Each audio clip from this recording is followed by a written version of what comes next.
Bienvenue à tous dans cet épisode du podcast La Lettre Pro, le podcast Intelligence Artificielle. Je suis Brulatour, le rédacteur en chef de La Lettre Pro. Aujourd'hui, nous allons parler des dernières actualités marquantes de l'industrie de la radio et du podcast. Pour commencer, nous abordons une transition majeure chez Radio Nova. Après près de 40 ans de service, le système de diffusion légendaire Master Control fait ses adieux. Ce changement technologique et culturel profond marque la fin d'une époque pour la station. Nova se tourne désormais vers les solutions modernes Zeta et G-Selector, fournies par RCS. Cette transition historique est accompagnée de témoignages croisés de l'équipe technique, des programmateurs et du fournisseur, soulignant l'impact de cette évolution sur leur quotidien et la manière dont elle redéfinit la diffusion et la programmation de la station. L'étude Global Audio offre une analyse complète des usages audio en France, ciblant les personnes âgées de 15 à 80 ans. Dans un paysage saturé de sources d'information et de divertissement, l'audio reste un élément central de la vie quotidienne. Chaque jour, 42 millions de Français, soit 8 sur 10, consomment des contenus audio. Cette statistique souligne l'importance de l'audio dans notre société moderne, où il sert non seulement de moyen de divertissement, mais aussi d'information. Le rapport met en lumière la diversité des plateformes et des formats audio, allant des podcasts aux stations de radio traditionnelles, en passant par les services de streaming musical. Cette popularité persistante témoigne de l'adaptabilité de l'audio aux nouvelles technologies et aux habitudes changeantes des consommateurs. Ainsi, l'audio continue de jouer un rôle crucial dans la manière dont les Français s'informent et se divertissent au quotidien. Philippe Labro, une grande voix de RTL, s'est éteint à l'âge de 88 ans. Reconnu pour son talent journalistique, son écriture prolifique et sa passion pour la radio, Labro a marqué l'histoire de RTL. Il a occupé les postes de directeur des programmes et de vice-président de 1985 à 2000. Son influence et son engagement ont consolidé la réputation de RTL, lui conférant ses lettres de noblesse. La station, profondément émue par cette perte, rend hommage à Labro aujourd'hui et dans les jours à venir.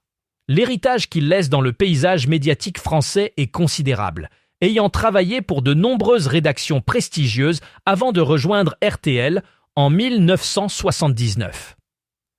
La direction de RTL présente ses condoléances à sa famille et à ses proches, honorant la mémoire d'un homme qui a tant contribué à l'essor de la radio en France. La Confédération nationale des radios associatives, ou CNRA, se prépare pour son assemblée générale prévue le vendredi 13 juin à 9h30. Cet événement se déroulera sous un format hybride, permettant aux radios associatives de participer soit en présentiel dans les locaux du DEFAP à Paris, soit en ligne via une visioconférence. Cette assemblée est une occasion cruciale pour ces acteurs clés de la diversité radiophonique en France de se rassembler et de discuter des enjeux actuels et futurs.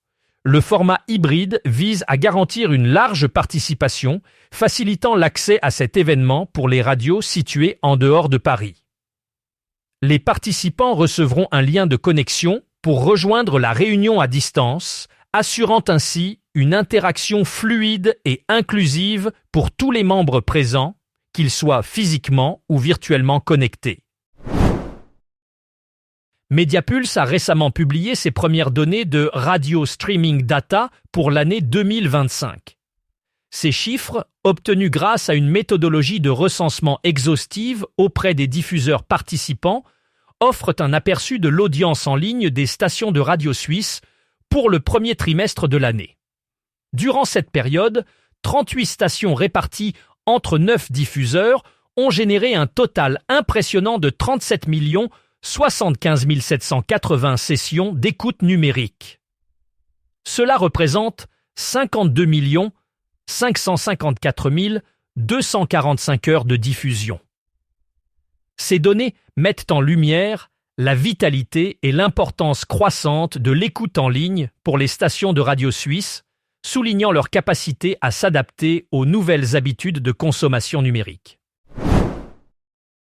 Happy Radio, une station locale en Dordogne, célèbre la fête de la radio avec une journée portes ouvertes ce jeudi 5 juin 2025. Cet événement vise à rapprocher les professionnels et les auditeurs en mettant en valeur le rôle crucial des radios locales dans le paysage audiovisuel français. Une matinée spéciale est dédiée aux journalistes et représentants des médias, invités pour un petit déjeuner presse à partir de 9h. Ils auront l'occasion de découvrir les coulisses de la station et d'échanger avec l'équipe de Happy Radio. À partir de 10h, les auditeurs sont invités à visiter les studios, rencontrer les animateurs et découvrir le fonctionnement interne de la radio. Rodolphe Carmazine, président et directeur d'antenne, souligne que cette journée est une opportunité de célébrer le lien unique avec les auditeurs et de partager la passion pour la radio locale. Happy Radio émet sur 3 fréquences, Bergerac, Périgueux et Sarlat, avec une programmation musicale variée et une information locale pertinente. Selon la dernière enquête d'Edison Research publiée le 28 mai 2025, les habitudes matinales des Américains ont connu une évolution notable, influençant directement leur comportement d'écoute audio. Plus de 30% des Américains âgés de 13 ans et plus sont déjà debout avant 6 heures en semaine. Les créneaux horaires les plus populaires pour se lever se situent entre 6h et 6h30, ainsi qu'entre 7h et 7h30. Ces données mettent en évidence l'importance stratégique de la radio du matin pour capter l'audience. En effet, les stations de radio doivent s'adapter à ces nouveaux rythmes pour maintenir leur pertinence et maximiser leur portée auprès des auditeurs qui commencent leur journée de plus en plus tôt. Les 10 et 11 juin 2025, le Sofitel Casablanca Tour Blanche sera le théâtre d'une nouvelle édition des Casablanca Broadcast Days. Cet événement rassemble des institutions, des radios et des télévisions, affirmant son rôle de carrefour stratégique pour l'industrie audiovisuelle au Maroc et à l'international. L'édition précédente avait accueilli 50 exposants et 700 visiteurs, et cette année, les organisateurs souhaitent mettre en avant les dernières innovations en diffusion, production et gestion de contenu audiovisuel. Le programme 2025 se concentrera sur l'intégration des nouvelles technologies, la convergence entre le broadcast et les plateformes numériques, et l'adoption de normes telles que le SMPTE 2110, la 5G et le cloud. Des conférences et débats exploreront l'impact de ces évolutions sur les médias traditionnels, ainsi que les nouvelles perspectives en création et distribution de contenu. En outre, 12 sessions de formation et ateliers pratiques seront proposées, abordant des sujets comme l'automatisation, l'intelligence artificielle et la cybersécurité audiovisuelle. La radio a une fois de plus prouvé sa résilience et son rôle crucial en temps de crise. Lors de la panne électrique qui a touché une grande partie de l'Espagne péninsulaire le 28 avril, l'écoute de la radio a connu une hausse significative. Cette panne a causé des coupures d'électricité généralisées, modifiant profondément les comportements d'écoute tout au long de la journée. Les automobilistes et les travailleurs se sont tournés vers la radio comme source fiable d'information et de divertissement. La flexibilité de la radio, ne nécessitant pas de connexion Internet ou d'électricité pour être diffusée, en fait un refuge en période de perturbation. Les résultats provisoires de la deuxième vague 2025 de l'Estudio Général de Medios, publié par l'AIMC le 28 mai, confirment cette tendance, soulignant l'importance de la radio dans le quotidien des Espagnols, même en temps de crise.